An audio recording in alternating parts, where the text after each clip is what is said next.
एक भयानक और बहुत दूरगामी कथा आरंभ हो चुकी है। क्या हो गया है गुरुदेव? एक लौह दूसरे लौह से टकरा गया। सहस्त्र अर्जुन ने मेरे एक भक्त को बंदी बना लिया। तब तो आप शस्त्र अर्जुन को अवश्य दंडित करेंगे। नहीं वत्स, सहस्त्र अर्जुन को दंड देने का कार्य विधाता ने किसी और के भाग्य में लिखा है। और वैसे भी मेरे भक्त लंकापति रावण को अपनी शक्ति पर बहुत अभिमान हो गया था। सहस्त्र अर्जुन के इस कार्य से रावण के अभिमान की कम से कम एक परत तो कम हो ही जाएगी। मेरे लिए क्या आज्ञा है गुरुदेव? तुम्हारे अभ्यास का पहला चरण आज से आरंभ होगा वत्स। हे गुरुदेव, मुझे क्या करना होगा? तुम्हें हिमजल में खड़े होकर धनुर्विद्या का अभ्यास करना होगा। प्रत्येक बाण छोड़ने के पश्चात तुम्हें अपना हाथ उस शीतल हिमजल में डुबोना होगा। तुम्हारा यह अभ्यास एक दो दिन का नहीं होगा, पूरे 10 वर्ष का होगा। किंतु उस हिमजल की शीतलता को आत्मसात कर लेने और इस कठोर अभ्यास के पश्चात तुम एक ऐसे धनुर्धारी बन जाओगे जिसके जैसा दूसरा धनुष बाण चलाने वाला इस धरती पर अनंत काल तक जन्म नहीं ले सकेगा। जाओ वत्स, अपने अभ्यास का शुभारंभ करो।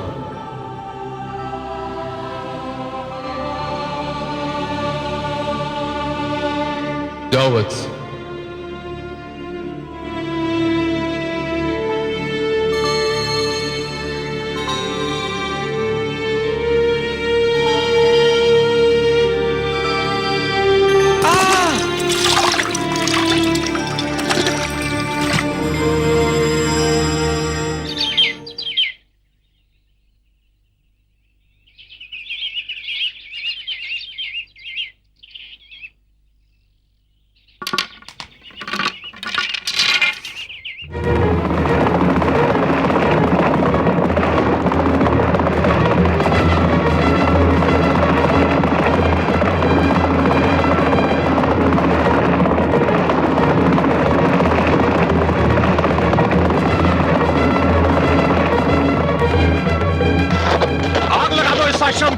नहीं राजन, इतने निर्दयी मत बनिए। अभी तो इस आश्रम को बने एक पहर भी नहीं बीता है।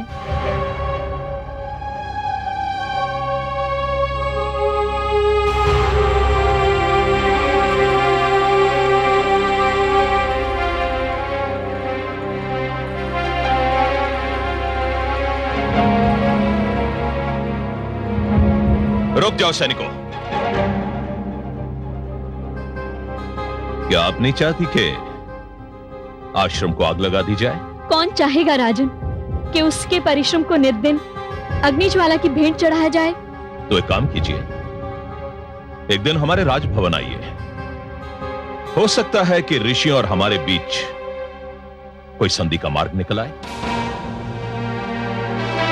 आप नहीं जानती देवी कि आपके प्रति हमारे मन में एक विशेष स्थान है। दुष्ट! अपनी जीवा को वश में रख। स्वामी, आप समझे नहीं ऋषिवर। हम अच्छी तरह जानते हैं कि देवी रेणुका एक राजकन्या है। उसका संबंध राजवंश से है। इस कारण वो आपकी तुलना में हमारे वर्ग के अधिक निकट है। चलो सैनिकों।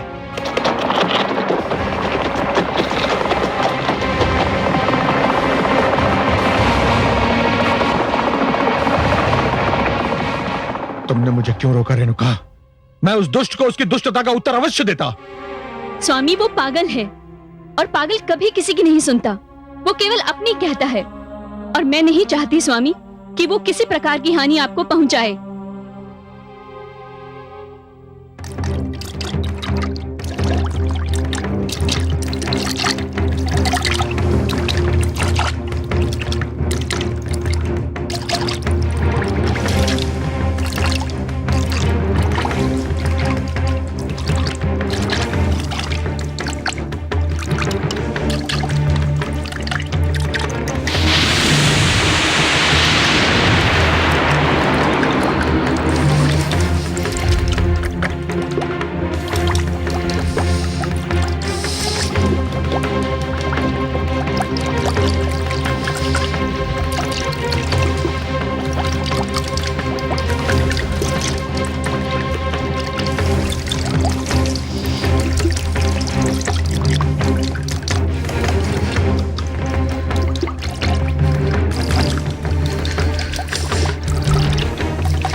देवी, आप चाहते क्या हैं राजन? क्यों आप बार बार हमारी एकाग्रता को भंग करने के लिए आ जाते हैं? तुम्हें यह बताने के लिए देवी कि कोमल पुष्प केवल मधुवन की शोभा बनते हैं। यदि आपको ये पता है तो आपको इस बात का भी ज्ञान होगा राजन कि राजा राजमहलों की शोभा बढ़ाते हैं। वे बार बार आश्रमों और पाठशालाओं पर आकर अपने घोड़े की टापों से उनका विध्वंस नहीं करते, उनका नाश नहीं करते राजन। हम केवल राजा नहीं देवी, सम्राट सहस्त्रार्जुन है। यह पूरा क्षेत्र हमारा है और इस क्षेत्र के कण कण पर हमारा अधिकार है। आप कब तक हमारी सहनशीलता की परीक्षा लेते रहेंगे राजन? विचित्र बात है, यही प्रश्न तो हम आपसे करने वाले थे। अर्थात कब तक ली जाती रहेगी हमारी सहनशीलता की परीक्षा? अब तक हम शीतल पवन के झोंके के लिए दम साधे खड़े रहेंगे।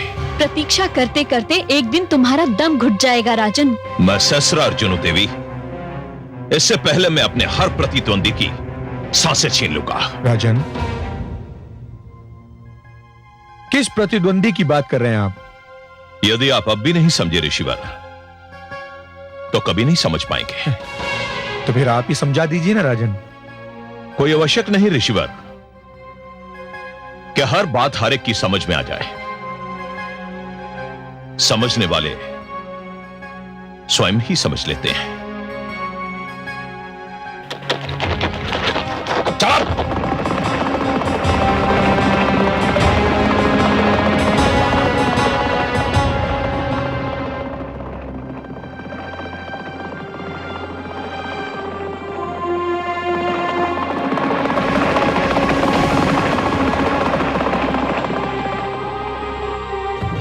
मैं माँ हूँ, धरती माँ।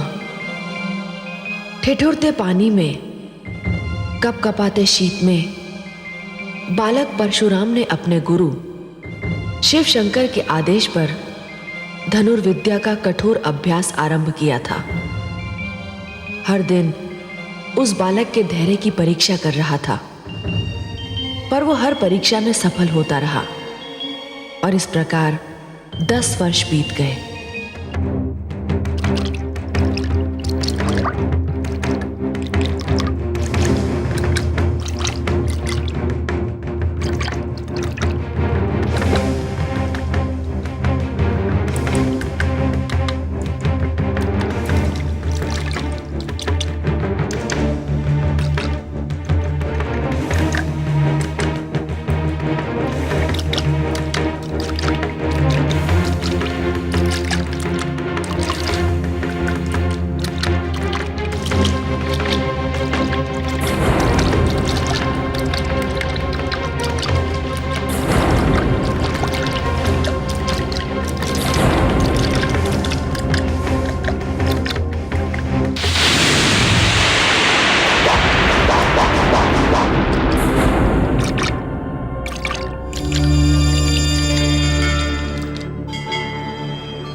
पार्वती पते हर हर महादेव शंभो।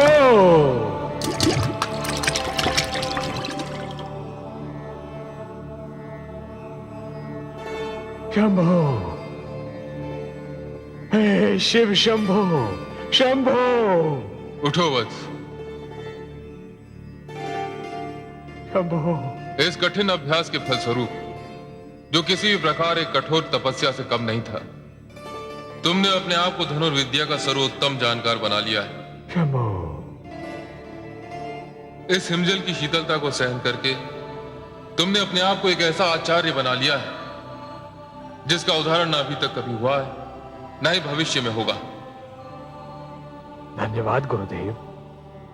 परंतु हे शंभो, हे देवाधिदेव, मैं आचार्य नहीं बनना चाहता। मेरे जीवन का प्रथम और अंतिम लक्ष्य धूर्त सहस्त्रार्जुन के आतंक का अंत करना है, जो उसके वध के बिना संभव नहीं है। शिव शंभो, मैं जानता हूं जितने समय तुम अपने अभ्यास में लीन थे, वो दुष्ट इतना बड़ा आतताई, आतंकवादी और बलात्कारी बन चुका है कि सारी धरती कर रहा उठी है। उसने आपके पिता सहित सभी ऋषियों का जीवन दयनीय बना दिया है। अब उसके आतंक का अंत करना आपके हाथों में है। मेरा आशीर्वाद आपके साथ है। हे देवाधिदेव, परंपरा है कि शिक्षा पूर्ण होने के उपरांत हर शिष्य अपने गुरु के चरणों में गुरु दक्षिणा अर्पित करता है। मुझे आदेश दीजिए हे शिव शंभो कि आपके चरणों में यह आपका शिष्य क्या गुरु दक्षिणा भेंट करे। गुरु दक्षिणा गुरु का जन्म सिद्ध अधिकार है, वो तो मैं अवश्य लूंगा, किंतु अभी नहीं। अभी तो जो आपकी इच्छा है वही मेरी इच्छा भी है। सहस्त्र अर्जुन के अत्याचारों का अंत जब यह कार्य संपन्न हो जाएगा तब मैं गुरु दक्षिणा भी अवश्य लूंगा। हे देवाधिदेव, हे शिव शंभो, आप जब भी गुरु दक्षिणा मांगेंगे और जो भी मांगेंगे मुझे उसे देने में हार्दिक प्रसन्नता होगी।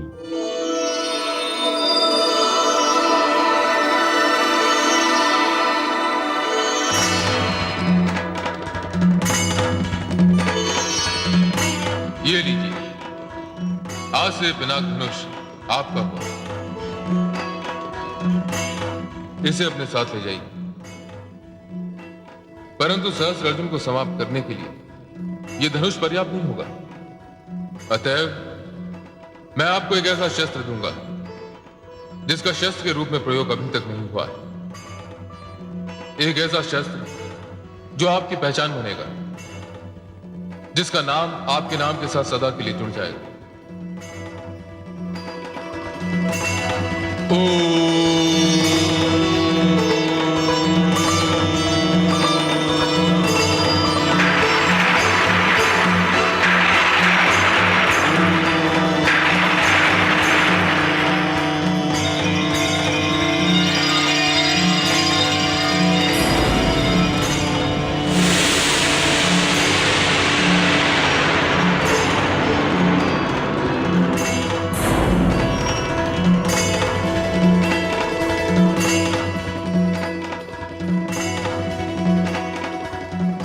हे राम, ये परशु है,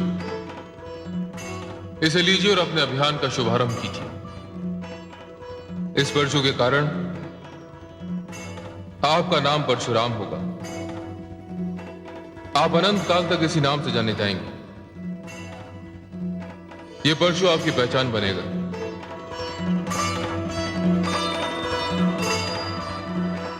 आपको पूरी रात इस शस्त्र की पूजा करनी होगी।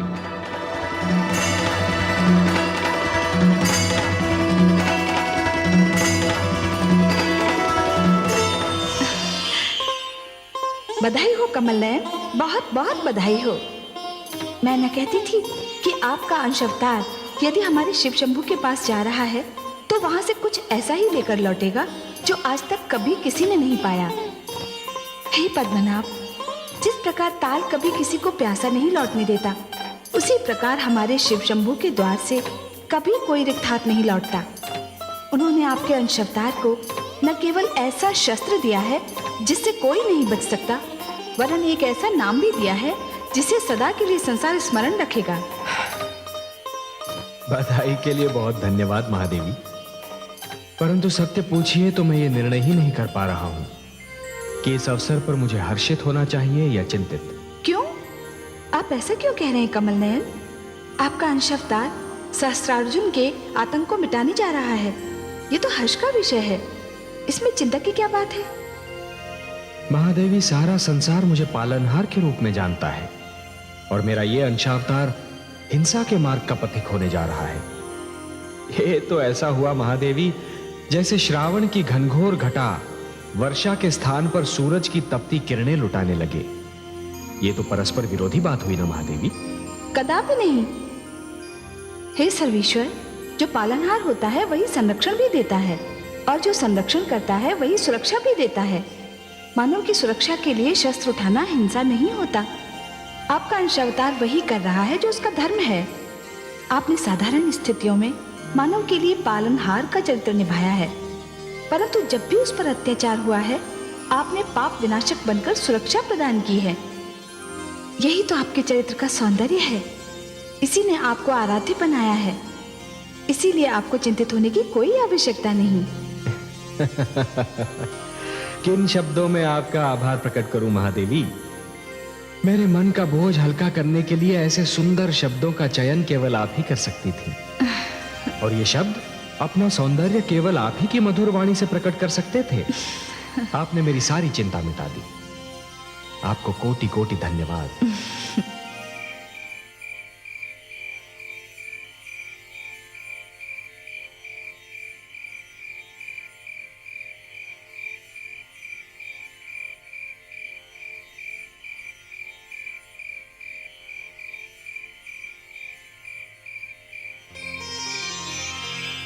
रेणुका,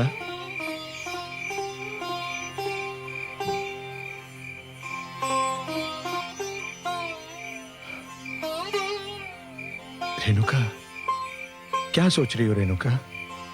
स्वामी, पूरे 10 वर्ष बीत गए हैं, मैंने राम को नहीं देखा। पता नहीं जीते जी मैं उसका मुख देख भी पाऊंगी कि नहीं। ऐसा मत कहो रेणुका, धीरज रखो। भगवान के घर देर है, अंधेर नहीं है। वो अवश्य लौटेगा। कब लौटेगा स्वामी? जब मेरे नैनों की ज्योति बुझ चुकी होगी, जब मेरे सांसों की श्रृंखला टूट चुकी होगी, तब लौटेगा स्वामी।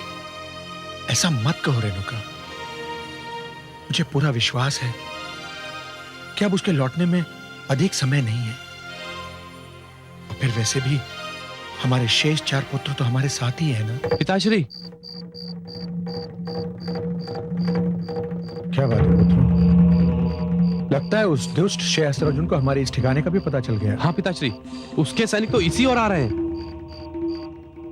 दुष्ट हमें धरती के किसी भी अंश पर चैन से जीने नहीं देगा।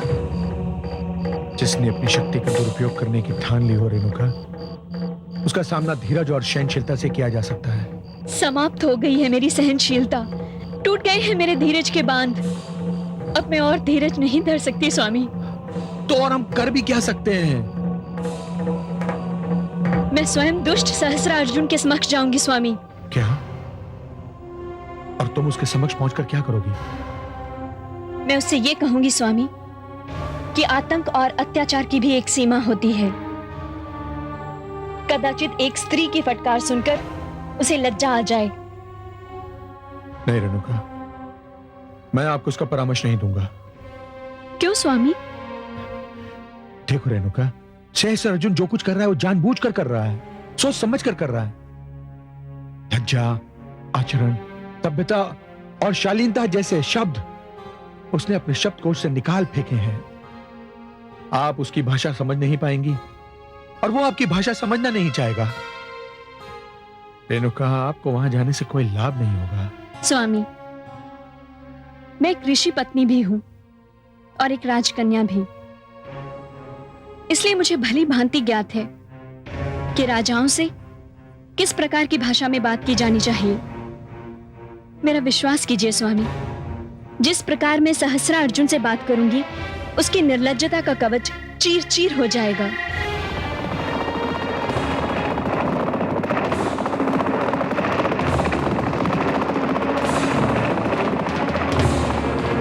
ठहर जाओ।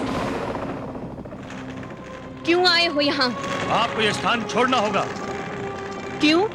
क्योंकि इस स्थान के स्वामी महाराज सहस्त्रार्जुन हैं और आपने ना तो ये भूमि मोल ली है और ना इस पर बसने के लिए निवास कर दिया है। और यदि हम ये स्थान ना छोड़े तो फिर हमको वही करना होगा जो हम सदा करते आए हैं। तुम्हारा आश्रम जला देंगे हम। यही महाराज का आदेश है। तब तो मैं स्वयं तुम्हारे महाराज के समक्ष जाऊंगी और उन्हें बताऊंगी कि उनका अत्याचार और हमारा धैर्य दोनों अपनी अपनी सीमाएं पार कर चुके हैं।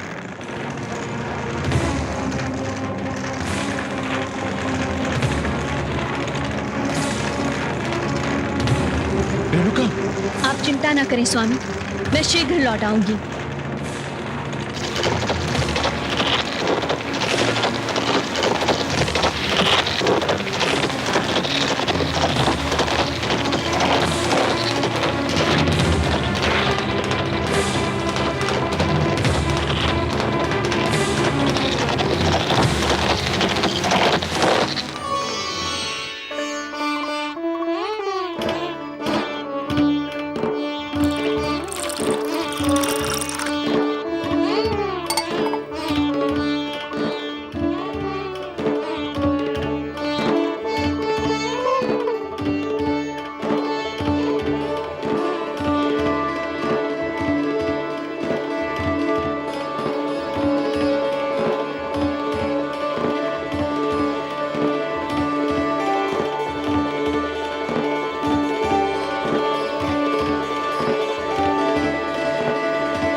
आप नहीं चाहती कि आश्रम को आग लगा दी जाए?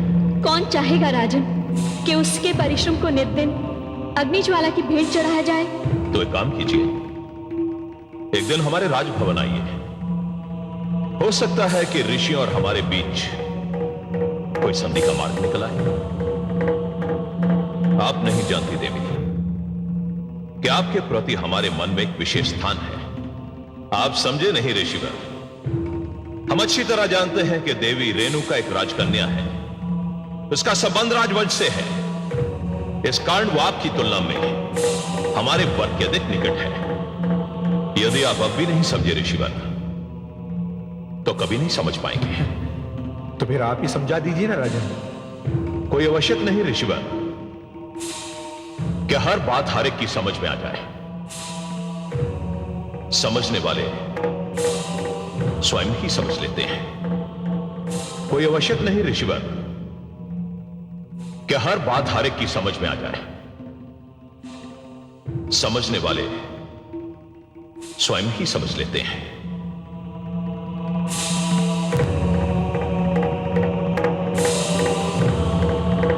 समझने वाले स्वयं ही समझ लेते हैं। पिताश्री, पिताश्री आप अभी तक सोए नहीं? रुद्री के कितने पैर बीत चुके हैं पुत्र? तीसरा पहर बीत चुका है पिताश्री। तीसरा पहर भी बीत चुका है।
क्या मैं कोई स्वप्न तो नहीं देख रहा देवी? नहीं सहस्त्रार्जुन, तुम स्वप्न नहीं देख रहे हो। तुम्हारे समक्ष मैं ही खड़ी हूं, ऋषि जमदग्नि की पत्नी रेणुका। मैं तुमसे कुछ कहने आई हूं। बड़ी बात यह नहीं है देवी कि आप यहां क्यों आई हैं। बड़ी बात यह है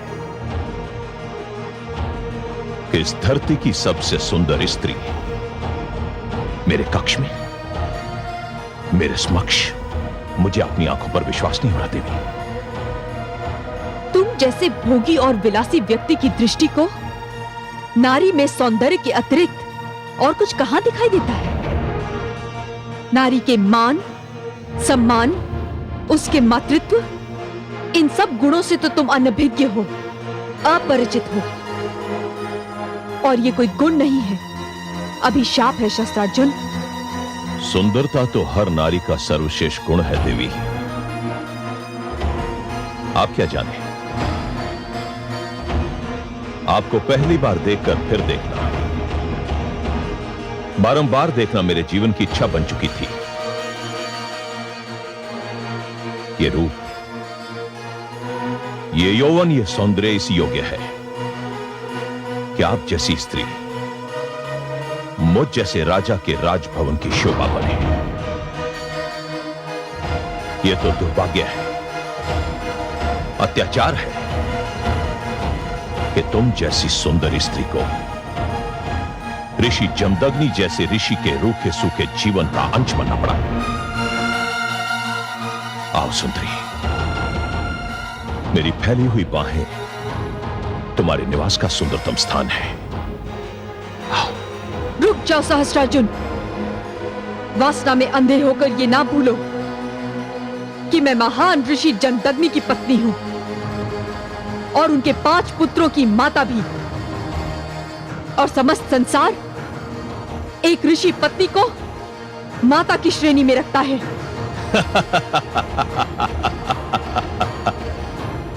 सहस्त्रार्जुन उस स्त्री के अतिरिक्त जिसने उसे जन्म दिया है, संसार की किसी भी सुंदर स्त्री को अपनी माता नहीं समझता देवी। और तुम जैसी सुंदरी को माता समझना सौंदर्य का अपमान होगा, महापाप होगा। आओ देवी, आओ, आओ देवी।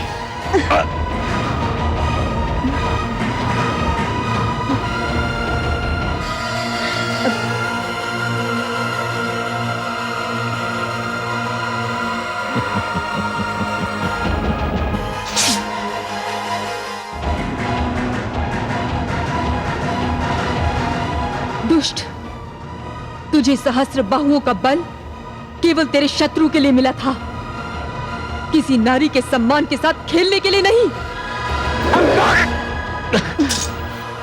मैं चाहती तो तेरा वध भी कर सकती थी सहस्त्रार्जुन, किंतु मेरे पति को ये स्वीकार नहीं होगा। मेरी तलवार से आज तुझे जो घाव लगा है, उसका रक्त आज जीवन बहता रहेगा।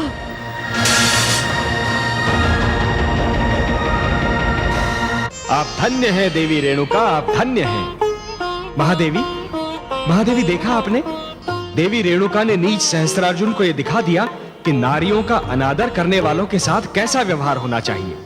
देखा कमल नयन, मुझे रेणुका के आत्मसम्मान पर गर्व हो रहा है, किंतु मैं उसके लिए चिंतित भी हूँ। बड़ी विचित्र हैं आप।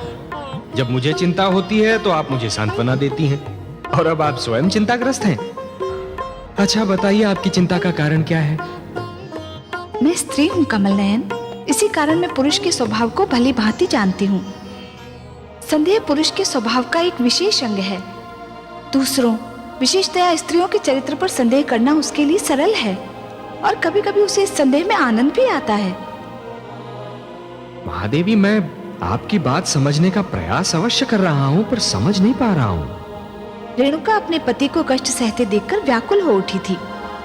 वो सहस्त्रार्जुन के पास इसी कारण गई थी कि उसके पति और परिवार की यातनाओं का अंत हो जाए।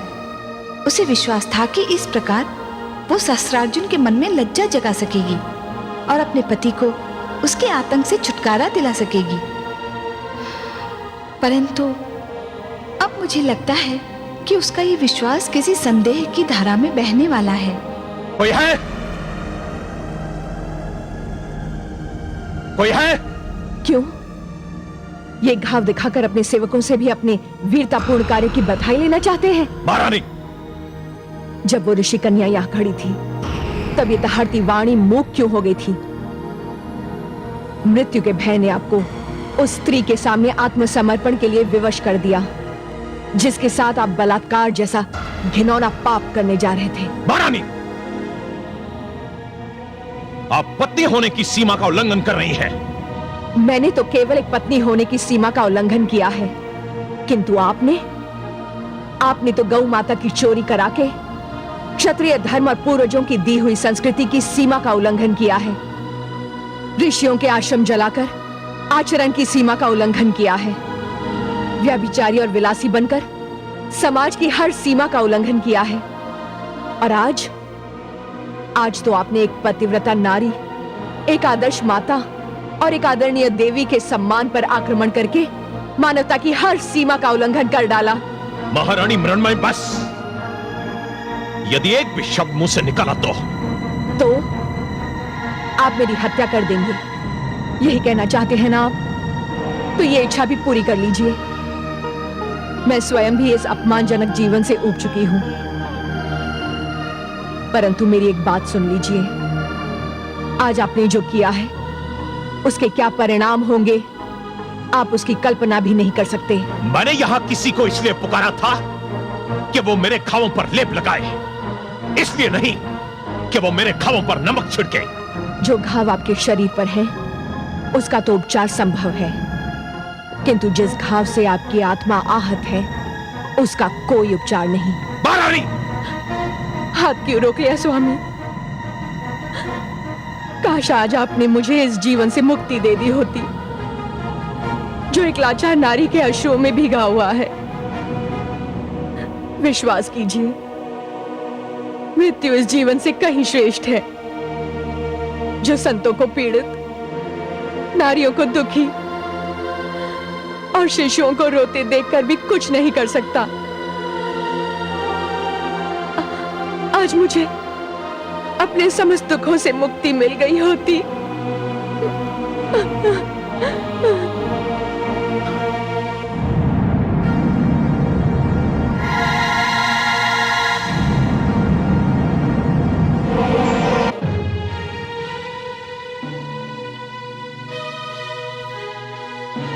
रुक जाओ सैनिकों।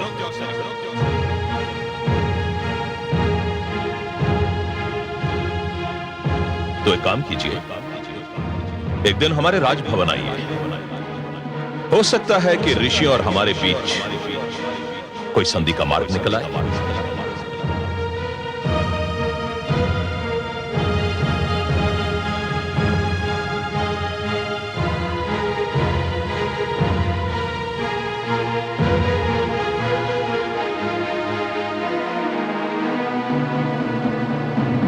स्वामी,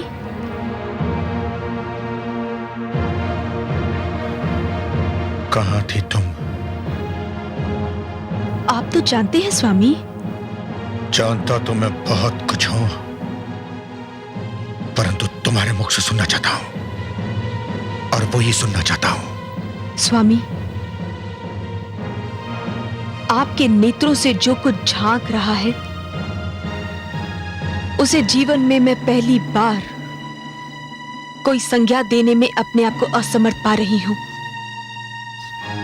क्या नाम दूं उसे? क्रोध, ईर्ष्या, या फिर संदेह? तुमने भी जीवन में जो किया है, पहली बार मैं उसे कोई नाम नहीं दे पा रहा हूं। मैं समझी नहीं स्वामी। जब पुरुष के लिए कहा जाता है कि रात्रि को उसकी आंख चाहे कहीं भी लगे, भोर को खुलनी अपनी ही शैया पर चाहिए, तब तो यह सिद्धांत स्त्री पर और कठोरता से लागू होता है। स्वामी, मैं जानती हूं मुझे थोड़ा विलंब हो गया है, किंतु विलंब नहीं, पूरी रात बीत चुकी है। मैं क्षमा चाहती हूं स्वामी, किंतु आप तो जानते ही हैं मैं कहां गई थी और क्यों गई थी। कहां गई थी यह भली भांति ज्ञात है मुझे, परंतु क्यों गई थी, इस प्रश्न ने मुझे असमंजस में डाल दिया है। स्वामी, आप कहना क्या चाहते हैं? मैं कहना नहीं चाहता, केवल ये पूछना चाहता हूं कि पूरी रात आप उस दुष्ट शेष अर्जुन के पास क्या करती रही? स्वामी, आप मुझ पर संदेह कर रहे हैं स्वामी? ये मेरे प्रश्न का उत्तर नहीं है। आप मेरे पति हैं, मेरे स्वामी हैं। मुझसे प्रश्न करने का अधिकार है आपको, किंतु मैं आपकी पत्नी होने के साथ साथ सतीत्व का पालन करने वाली एक नारी भी हूं, और एक नारी के चरित्र पर लांछन लगाने का अधिकार आपको नहीं है स्वामी। मैं चाहती तो आपके हर प्रश्न का उत्तर दे सकती थी, किंतु नारीत्व के सम्मान की सौगंध अब नहीं दूंगी। क्यों? क्या इस कटु सत्य पर आधारित प्रश्न का उत्तर देते हुए तुम्हें लज्जा आ रही है? लज्जा नहीं आ रही है स्वामी। मैंने ऐसा कोई कार्य नहीं किया है जिस पर मुझे लज्जा आए। पति और पत्नी का संबंध एक ऐसी कोमल भावना पर आधारित होता है जिसका नाम विश्वास है, और जब आपको मुझ पर विश्वास ही नहीं रहा स्वामी, तो मेरा कोई भी उत्तर, मेरा कोई भी तर्क आपको संतुष्ट नहीं कर सकता। यह क्यों नहीं कहती कि तुम्हारे पास मेरे प्रश्न का कोई उत्तर नहीं, कोई तर्क नहीं? मुझे तर्क देने की आवश्यकता भी नहीं है स्वामी। मेरा समस्त जीवन आपके सामने है। मैं आपके पुत्रों की माता हूं। मैंने आजीवन आपकी सेवा की है। मैंने आपके पुत्रों को दूध के रूप में अपना लहू पिला पिला कर पाला पोसा है। जब आपका एक संदेह इतने सारे प्रमाणों को नकार सकता है, तो फिर किसी भी तर्क, किसी भी उत्तर का कोई महत्व नहीं रह जाता स्वामी। तो फिर तुम भी सुन लो। मैं ये बताने की आवश्यकता नहीं समझता कि मैं क्या करना चाहता हूं और क्यों।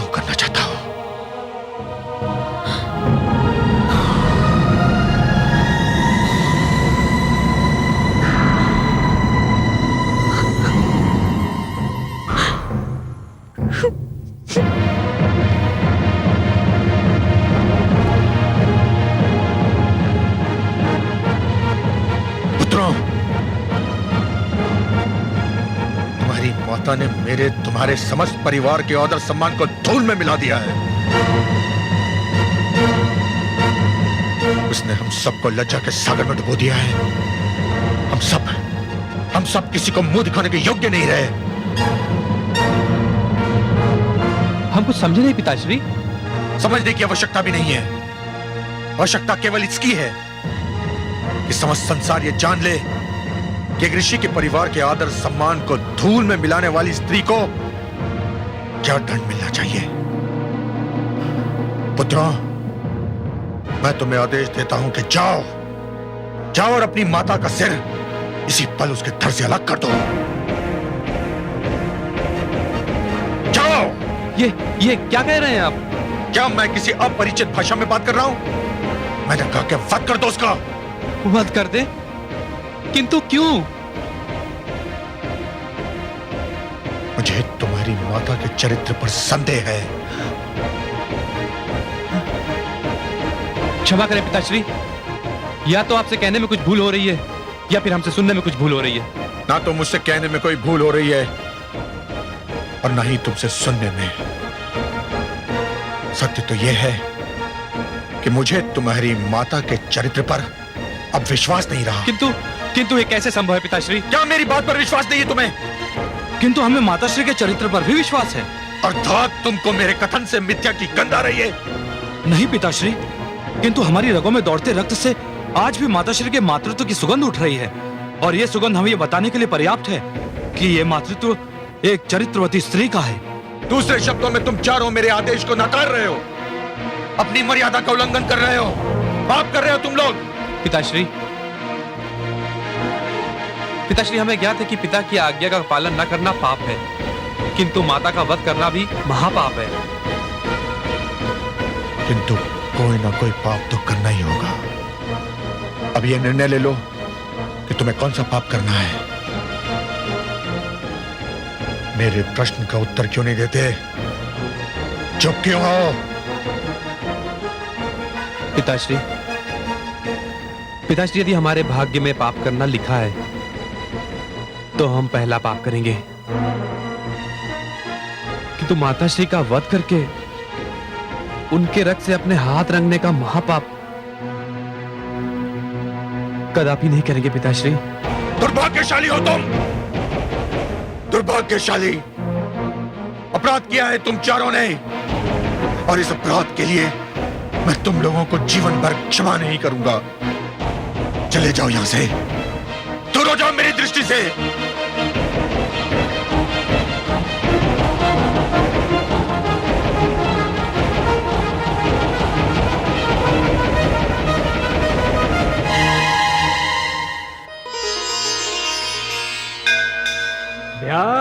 ध्यायेन नित्यम् महेशम्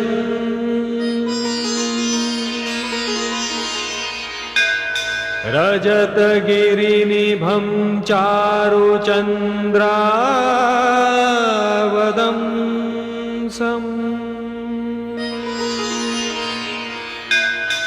रत्नाकल्पोज्ज्वलाङ्गम्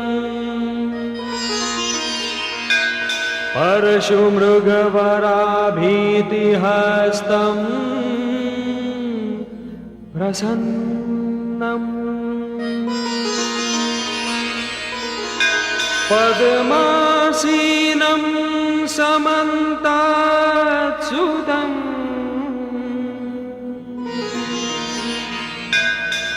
मरगणैर्व्याघ्रकृत्तिं वसानम्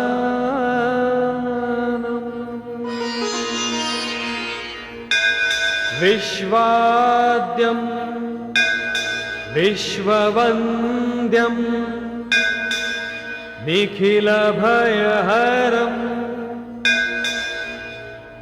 पञ्चवक्त्रत्रिनेत्रम् पञ्चवक्त्रत्रिनेत्रम्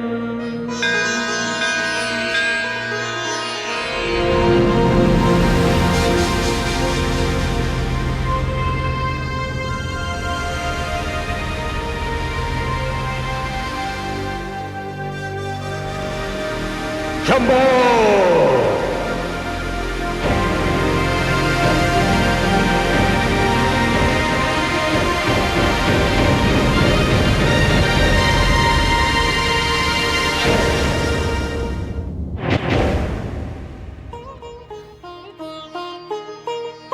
ना जाने मेरे स्वामी मुझसे रुष्ट होकर कहाँ चले गए हैं। आप घबराइए मत माताश्री, अनुज और समस्त शिष्य उन्हें खोजने ही गए हैं और अब तक तो उन्हें खोज भी लिया होगा। वे आते ही होंगे माताश्री, आते ही होंगे। और मुझे पूरा विश्वास है कि पिताश्री का क्रोध भी अब तक शांत हो चुका होगा। पुत्र, मेरा दायां अंग भड़क रहा है, न जाने इसका क्या अर्थ है। माते, माते। क्या हुआ पुत्र? स्वामी का पता चला? नहीं माताश्री, हम लोग दूर दूर तक देखाए हैं, उनका कोई पता नहीं। आप कहाँ जा रही हैं माते? द्वार पर। क्यों? जब तक मेरे स्वामी लौट कर नहीं आ जाते, मैं द्वार पर ही उनकी प्रतीक्षा करूंगी, चाहे इस प्रतीक्षा में एक युग ही क्यों ना बीत जाए।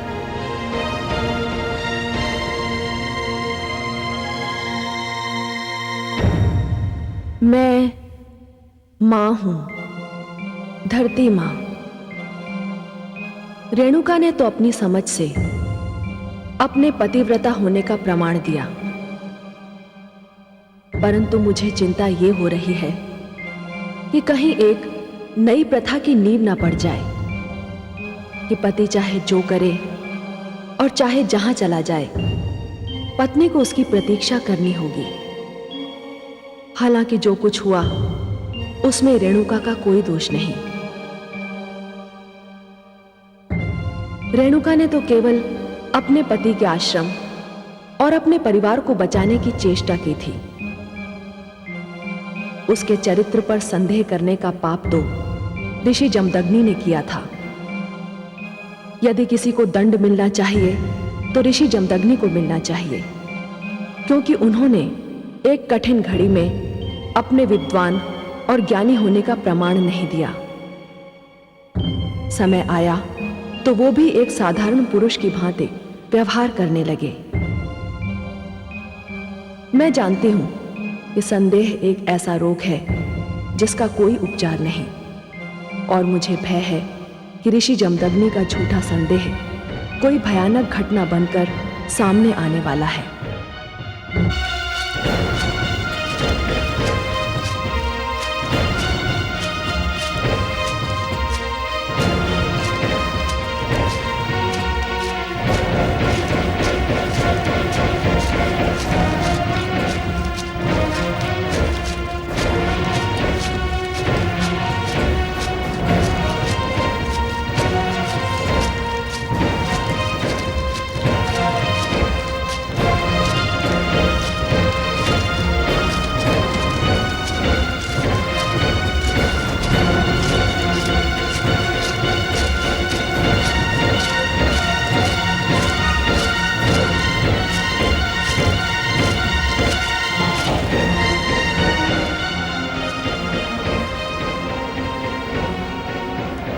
पिताश्री,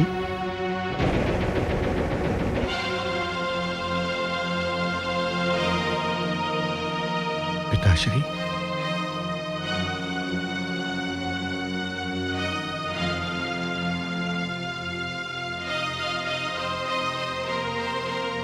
पिताश्री, मुझे नहीं पहचाना पिताश्री? मैं आपका पुत्र राम। हाँ पिताश्री। पुत्र राम, मेरा पुत्र। पिताश्री, पुत्र राम, पिताश्री, मेरा राम।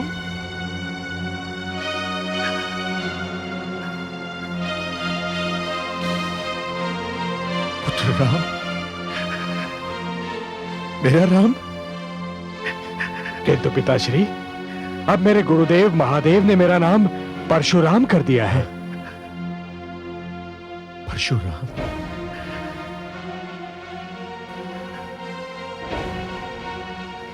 क्या हुआ पिताश्री?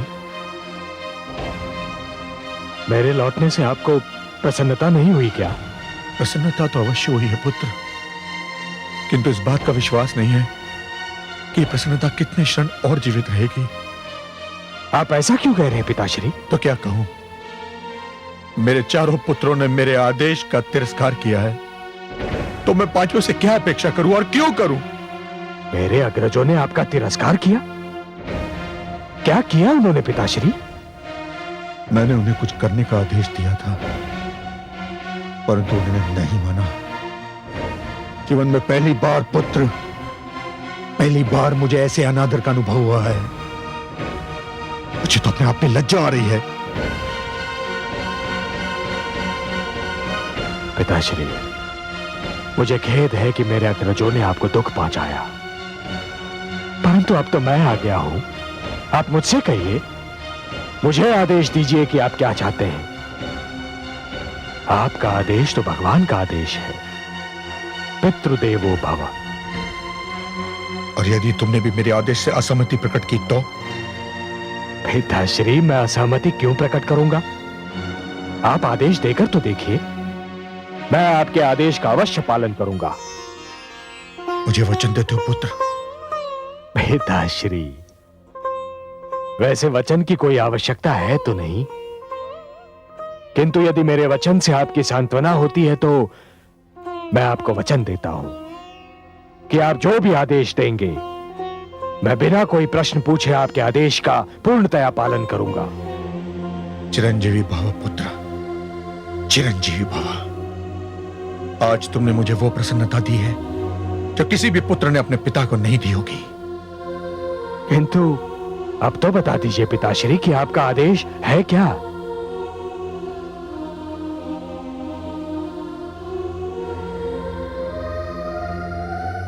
आश्रम चलो पुत्र, वहां तुम्हें सब कुछ बता दूंगा मैं।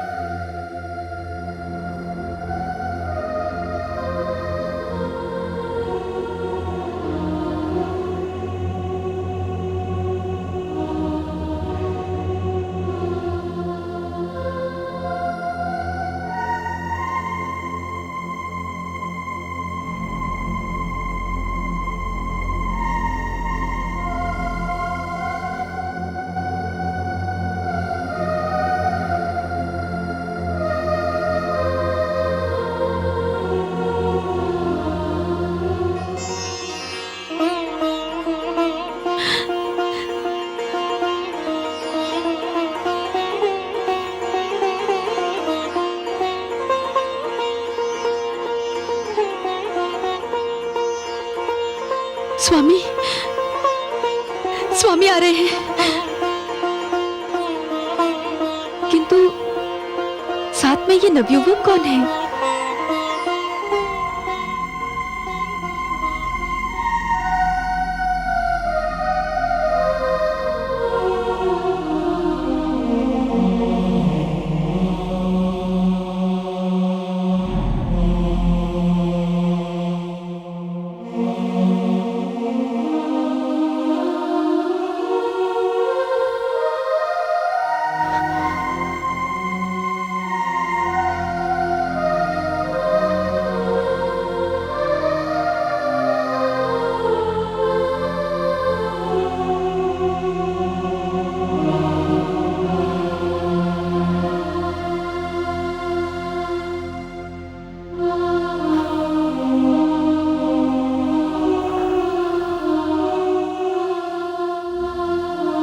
कितने समय उपरांत उन चरणों को छू रहा हूं जो एक पुत्र के लिए स्वर्ग समान होते हैं। हे माता, अपने पुत्र राम का प्रणाम स्वीकार कीजिए माता।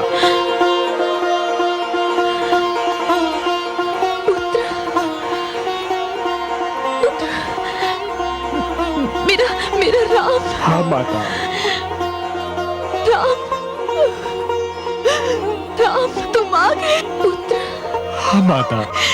मेरे लाल। हे माते।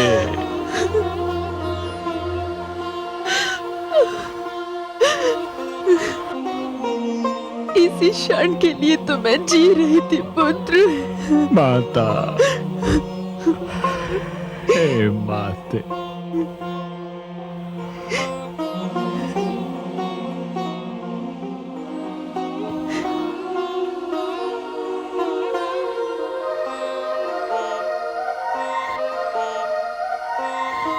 स्वामी, मुझे क्षमा कर दीजिए स्वामी, मुझे क्षमा।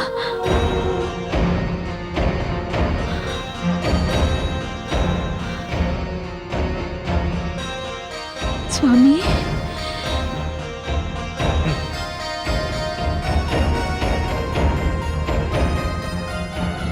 पुत्र, कहीं भावना की धारा में तुम बह तो नहीं गए ना?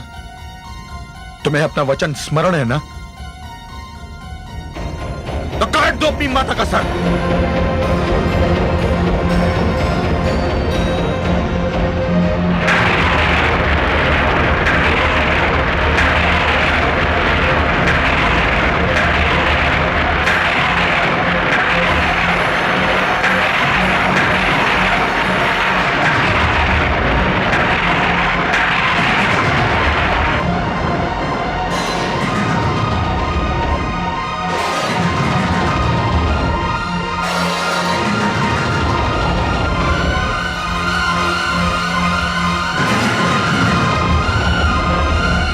मेरी आज्ञा का पालन करने में इतना विलंब क्यों?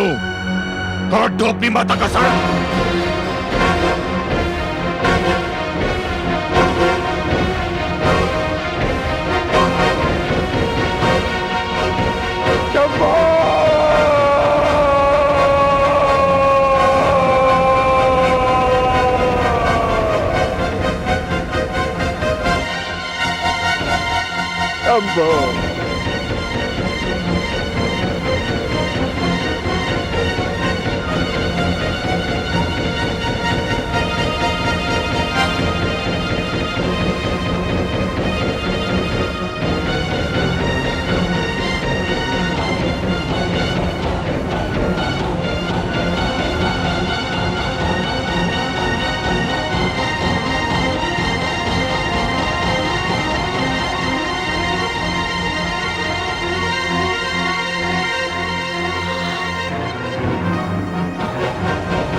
हे परशु,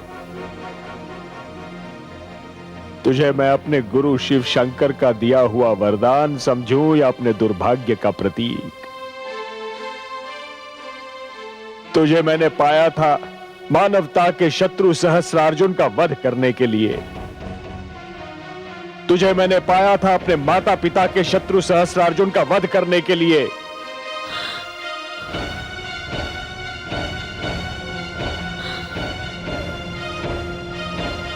परंतु तेरा प्रथम प्रहार होगा उस माता पर जिसकी कोख से मैंने जन्म लिया,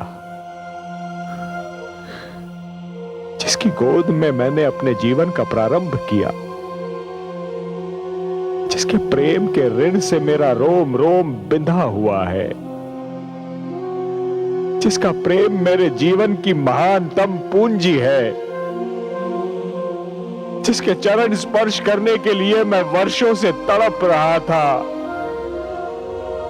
गुरुदेव, हे शिव शंकर, हे समस्त देवी देवताओं, हे समस्त ऋषिगण, आप सब साक्षी रहना कि मैं केवल अपना वचन निभा रहा हूं, केवल अपने पिता की आज्ञा का पालन कर रहा हूं।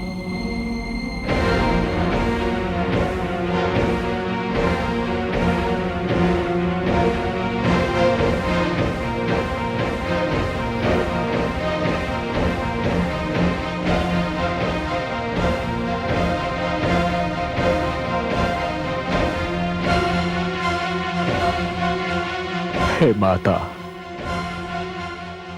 अपने इस अभागे पुत्र को क्षमा कर देना माता।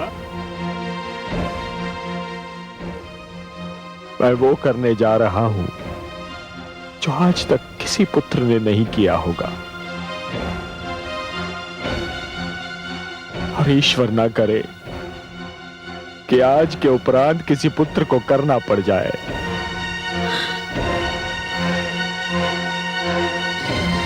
क्षमा माते, क्षमा माते।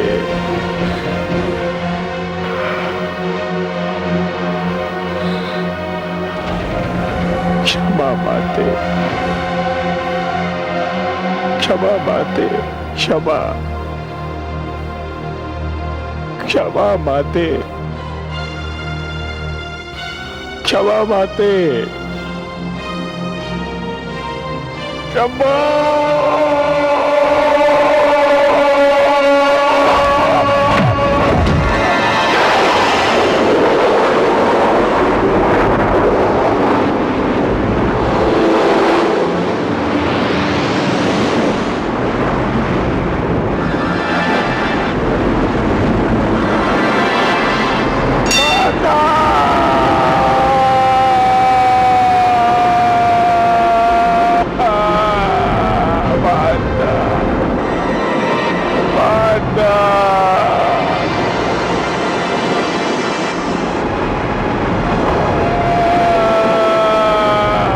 जुग जुग जियो मेरे पुत्र, जुग जुग जियो।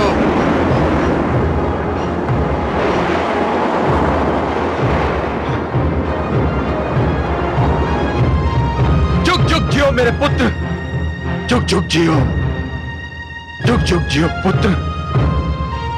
मुझे तुम पर गर्व है पुत्र, तुमने आज्ञाकारिता का इतिहास रचा है। मैं बहुत प्रसन्न हूं, अत्यंत प्रसन्न हूं। इस आज्ञाकारिता के पुरस्कार के रूप में आज तुम मुझसे कुछ भी मांग सकते हो, कुछ भी मांग लो पुत्र, जो चाहे मांग लो। मैं आज तुम्हें हर वो वस्तु दूंगा जिसका देना मेरे वश में है। मांग लो पुत्र, मांग लो।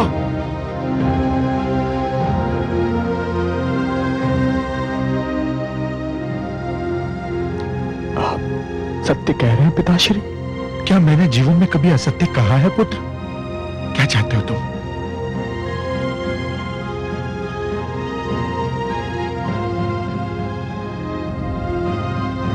अपने प्रिय माता का जीवित शरीर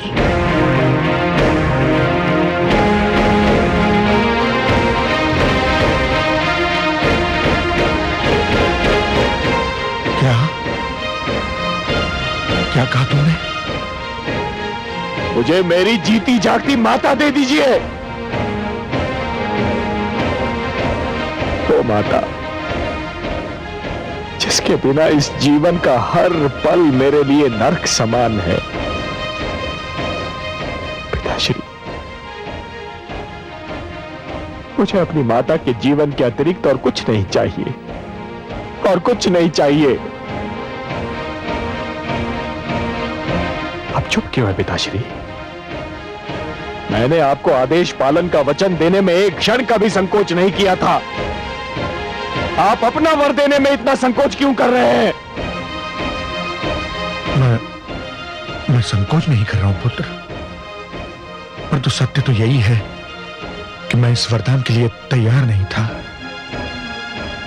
मुझे समझने में देर लग रही थी पुत्र। तुमने मेरी आज्ञा का पालन किया और मुझे यह भी नहीं पूछा कि आज्ञा क्या है, तो फिर मुझे भी यह पूछने का अधिकार नहीं था कि वर का वचन देने से पहले ये पूछ सकता कि तुम क्या मांगोगे। मैं वचनबद्ध हो चुका हूं पुत्र, और तुम्हें तुम्हारे पुरस्कार से वंचित नहीं करूंगा, नहीं करूंगा।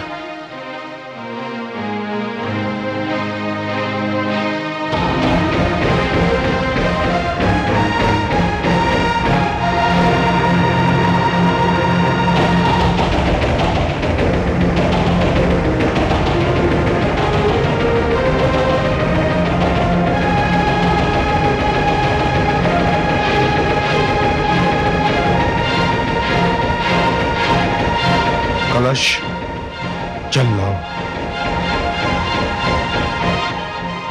पिताश्री, जल।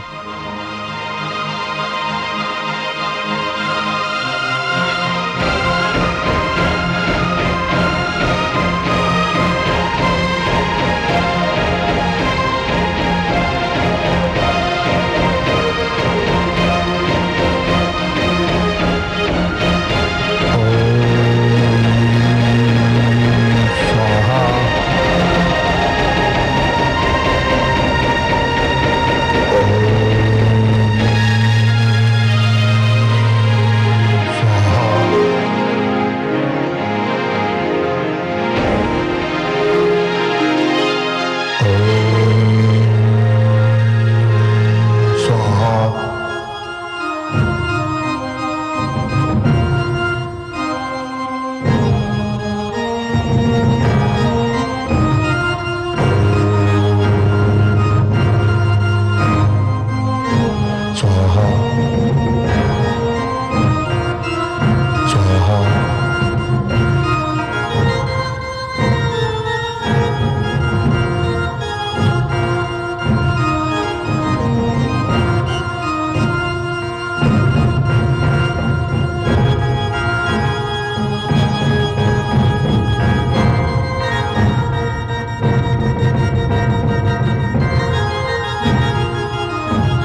माते।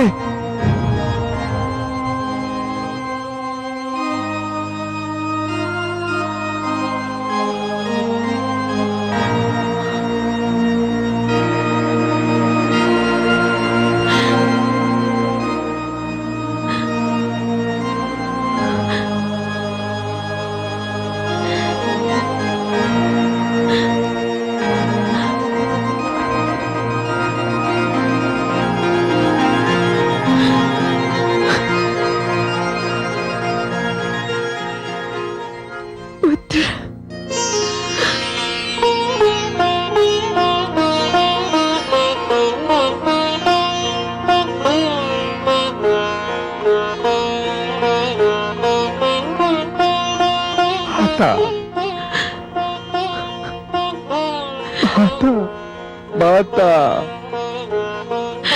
माता, पुत्र, मेरा माता,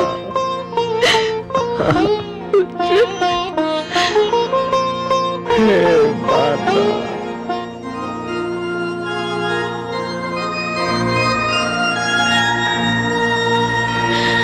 माता,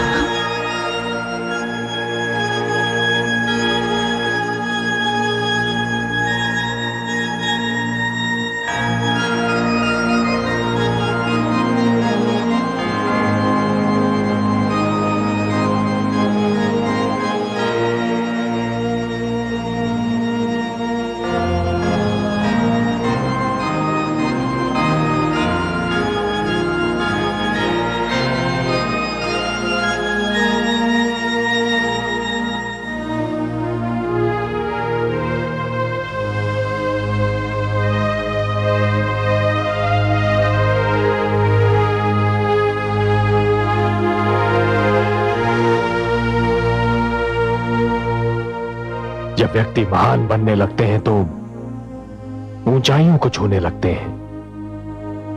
सारी सांसारिक बातें उसके लिए छोटी हो जाती हैं, उनका कोई महत्व नहीं रहता। ऋषि जमदग्नि तो महानता के शिखर पर पहुंच गए थे, तो आपसे यह कार्य कैसे हुआ पिताश्री?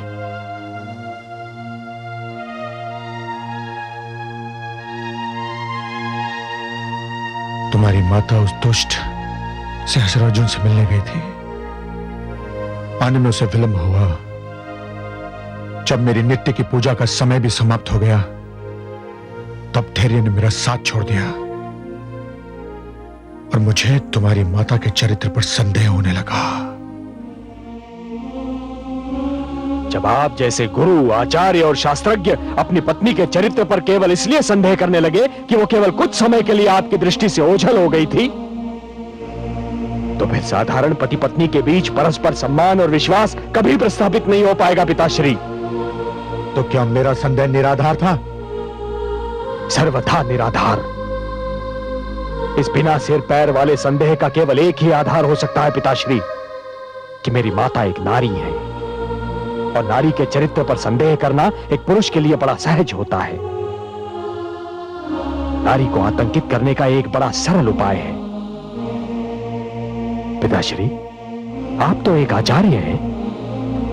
सर्वसाधारण को परिवार की महत्ता, पारिवारिक संबंधों की आवश्यकता और गृहस्थ जीवन को शांतिमय बनाने का संदेश और उपदेश आप ही देते रहते हैं।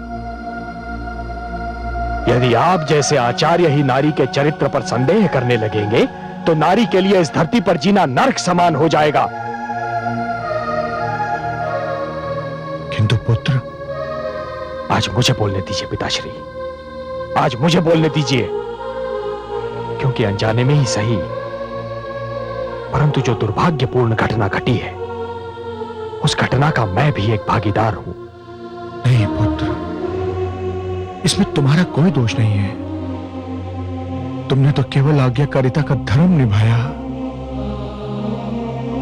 आज्ञाकारिता हो या अपने पिता की आज्ञा का पालन करने का धर्म, फिर भी पिताश्री, किसी भी पुत्र को यह अधिकार कभी नहीं मिलना चाहिए कि वो अपने पिता की आज्ञा का पालन करने के लिए अपनी माता पर ही हाथ उठाए। मैंने आपका आदेश जाने बिना आपको वचन देने की भारी भूल की है। संदेह ने मेरी आंखों पर पट्टी बांधी थी पुत्र।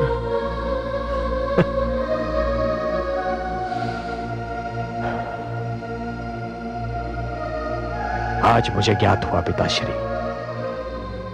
कि वो चाहे कोई महात्मा हो या एक सर्वसाधारण व्यक्ति,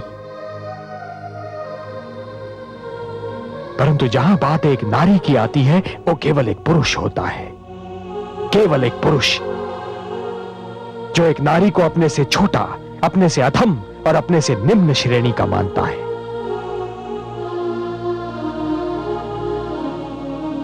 अब भूल गए पिताश्री कि मेरी माता ने आपके लिए क्या क्या किया।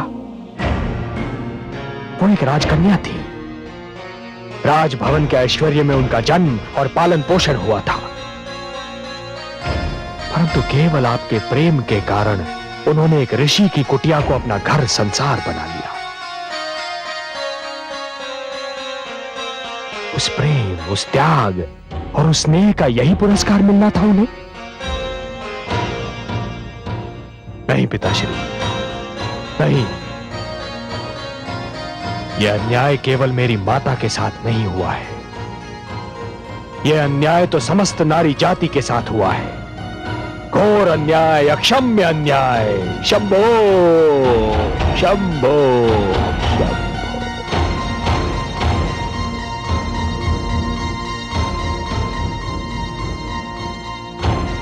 पुत्र, मुझे आभास हो रहा है कि मैंने अनावश्यक शीघ्रता से कार्य लिया। मुझे क्षमा कर दो पुत्र, मुझे क्षमा कर दो। क्षमा तो अब केवल माता श्री कर सकती हैं, आपको भी और मुझे भी।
आज जो कुछ भी हुआ उसे भूलने और भुलाने के लिए क्षमा का शब्द बहुत छोटा, बहुत दुर्बल साधन है देवी। परंतु परंतु अपने किए पर पश्चाताप प्रकट करने के लिए मुझे कोई और शब्द, कोई और साधन उपलब्ध भी नहीं।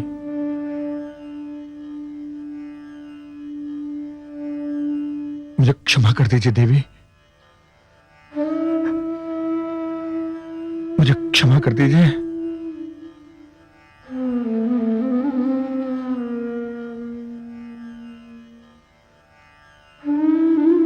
क्षमा करने के अतिरिक्त मेरे समक्ष और कोई उपाय भी तो नहीं है स्वामी, किंतु एक भय सा लग रहा है, एक चिंता मेरा पीछा नहीं छोड़ रही स्वामी। क्या? जिस दुर्भाग्यपूर्ण परंपरा की नींव आज पड़ गई है, कहीं आने वाले युगों में वो स्त्री पर अत्याचार का बहाना न बन जाए। इसीलिए तो क्षमा याचना कर रहा हूं रेणुका। आपकी क्षमा का स्मरण तो केवल उनको रहेगा स्वामी जिनके पास बुद्धि होगी, विवेक होगा और जो शिक्षित होंगे। किंतु जिनके पास ये सारे गुण नहीं होंगे स्वामी, उन्हें तो यही स्मरण रहेगा कि पत्नी के चरित्र पर भी संदेह किया जा सकता है और संदेह के कारण उसे दंड भी दिया जा सकता है। मैं भगवान से प्रार्थना करूंगा जो पल बीत चुका है वो हमारे और किसी के भी जीवन में कभी ना आए। जो भूल हो चुकी है वो भूल और कोई कभी ना दोहराए। इस प्रार्थना और आपसे क्षमा मांगने के अतिरिक्त मैं और कुछ कर भी नहीं सकता। आप क्या सोच रही हैं?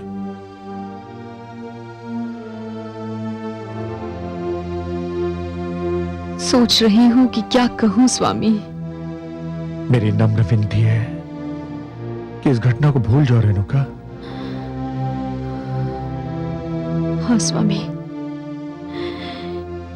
इस घटना को भूलना होगा। इस घटना को भूलना ही होगा स्वामी। इसलिए नहीं कि आप मेरे पति हैं और मैं आपकी पत्नी, इसलिए कि मैं 5 पुत्रों की माता भी हूं। उनकी शिक्षा और उनके मार्गदर्शन का भार प्रकृति ने हमें सौंपा है, उनके भविष्य के लिए और उनके भले के लिए। हमें इस घटना को भूलना ही होगा स्वामी। विश्वास कीजिए, मैं ऐसी भूल कदापि नहीं करूंगा।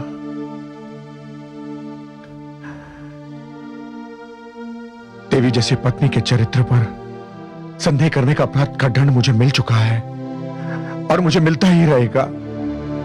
मेरी अंतरात्मा मुझे सदैव ही कचोटती रहेगी रेणुका।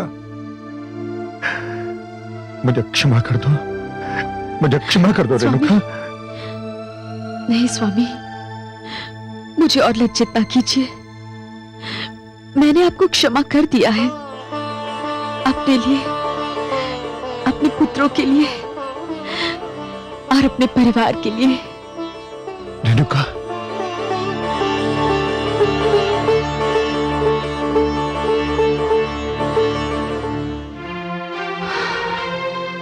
ये क्या हुआ कमल नयन? ये आपने क्या किया? मैं जानता हूं महादेवी कि आप क्रोधित हैं। क्रोधित नहीं सर्वेश्वर, मैं दुखी हूं, पीड़ित हूं। मेरे हृदय में पीड़ा की टीसें उठ रही हैं। मेरे मन मस्तिष्क का संसार डावाडोल है। ऐसी पीड़ा और ऐसी यातना का अनुभव मुझे आज से पहले कभी नहीं हुआ था। मैंने तो पीड़ा से मुख फेर लिया। उस दृश्य को देखना, सहन करना मेरे लिए असंभव हो गया था। आप सत्य कह रही हैं महादेवी। जो कुछ हुआ वो देखने योग्य नहीं था। वो दुर्घटना अविश्वसनीय थी, निंदनीय थी। वो भी आपके हाथों? नारी का सम्मान जिसका सर्वप्रिय सिद्धांत है, प्रधानतम संदेश है। हे कमल नयन, नारी के प्रति आपकी भावनाओं को मैं जानती हूँ। उन्हीं भावनाओं के कारण तो मैं आपकी पूजा करती हूँ। आपको सदा ये दुख सताता था कि आप अजन्मे क्यों हैं? किसी माता के गर्भ से आपने जन्म क्यों नहीं लिया? और अब इस बार जब आपके अंशावतार ने देवी रेणुका के गर्भ से जन्म लिया तो उसने उसी का सिर काट दिया जिसकी कोख से उसने जन्म लिया। हाँ देवी, मुझसे ये अक्षम्य अपराध हुआ है। यह अप्रिय घटना हुई है मेरे हाथों से।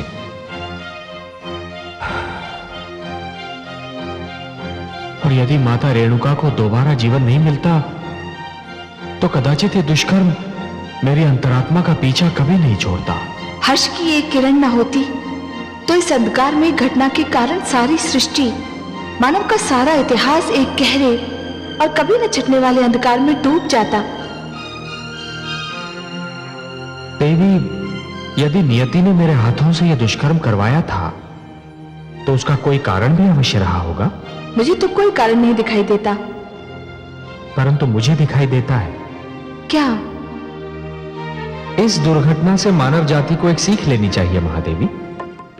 वो ये कि यदि किसी कारण माता पिता के बीच तनाव उत्पन्न हो जाए तो संतान को बिना सोचे समझे हस्तक्षेप नहीं करना चाहिए।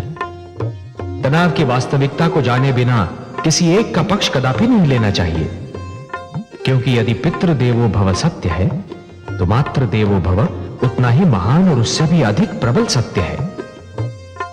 और इसीलिए कोई भी पग उठाने से पहले संतान को यह जान लेना चाहिए कि एक की आज्ञाकारिता दूसरे के लिए अन्याय न बन जाए। मुझे भी आश्चर्य हो रहा था कि आपने ऋषि जमदग्नि को बिना सोचे समझे वचन दे कैसे दिया।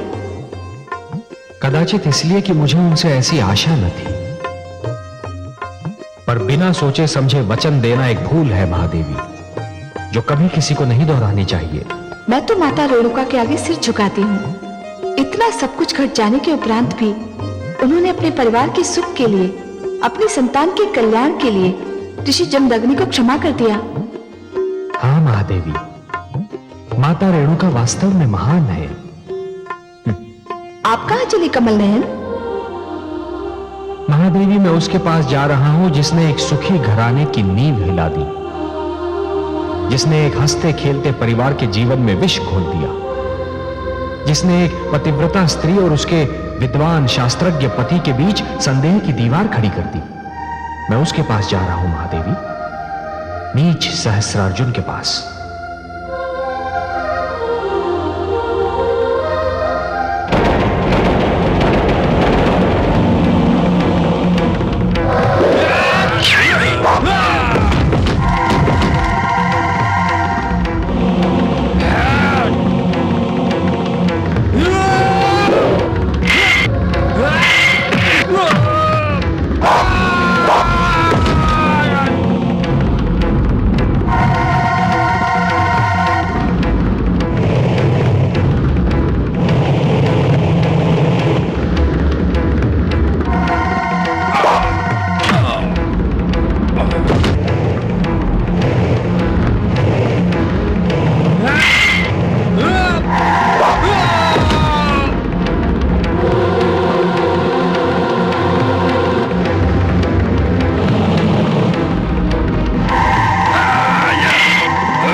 सहस्रार्जुन, तू स्वयं को सहस्रों भुजाओं का स्वामी कहता है ना? आज मैंने तेरी 998 भुजाएं काटकर फेंक दी हैं। अब अपनी रक्षा के लिए तेरे पास केवल 2 भुजाएं बची हैं। कौन हो तुम?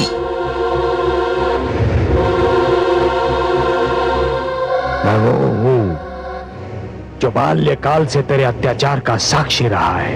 कौन है तू? परिचय दे अपना। मेरा परिचय जानना चाहता है तू? मेरा परिचय है तेरा अत्याचार।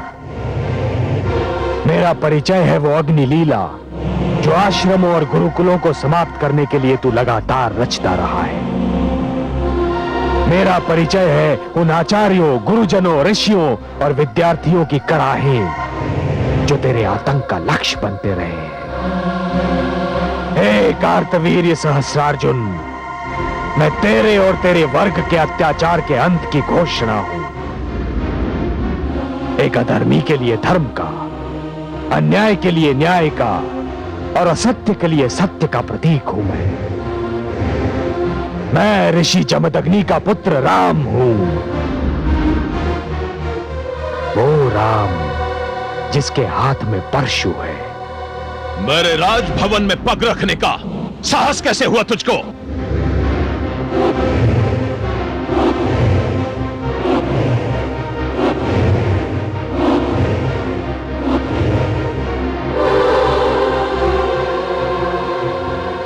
मैं तुझे ललकार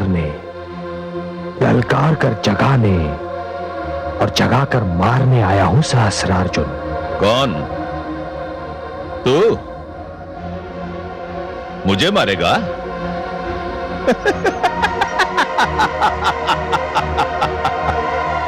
मैं तो समझता था कि यह मात्र कहावत है, परंतु नहीं, यह सत्य है कि जब वन के पशु को मृत्यु की इच्छा सताती है तो वो वन छोड़कर नगर की ओर भागता है।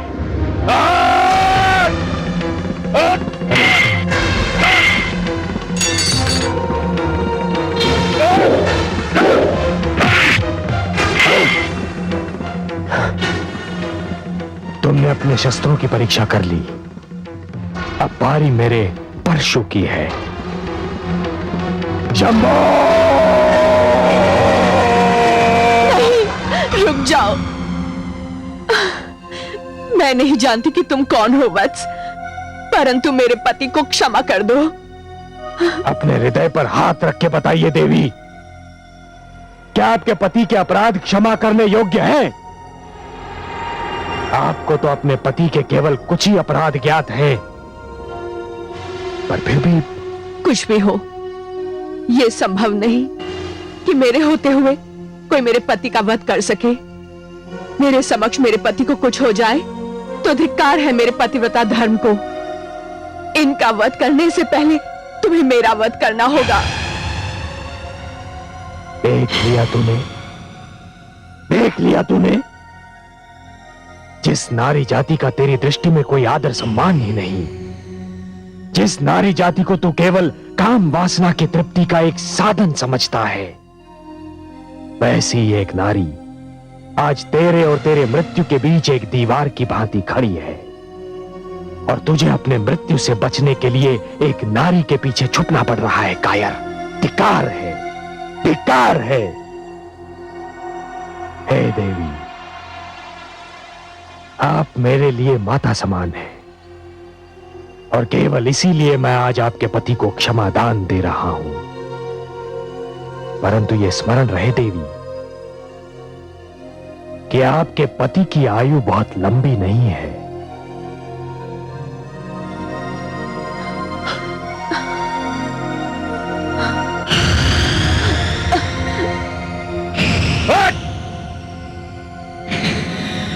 मूर्ख, तूने मुझे नहीं अपनी मृत्यु को जीवित छोड़ दिया है, और तू जीवन भर अपनी इस भूल के लिए हाथ मलता रहेगा। मैं प्रलय बनकर टूटूंगा तेरे सारे वंश पर किसी को मुझसे क्षमादान नहीं मिलेगा, बिल्कुल नहीं मिलेगा।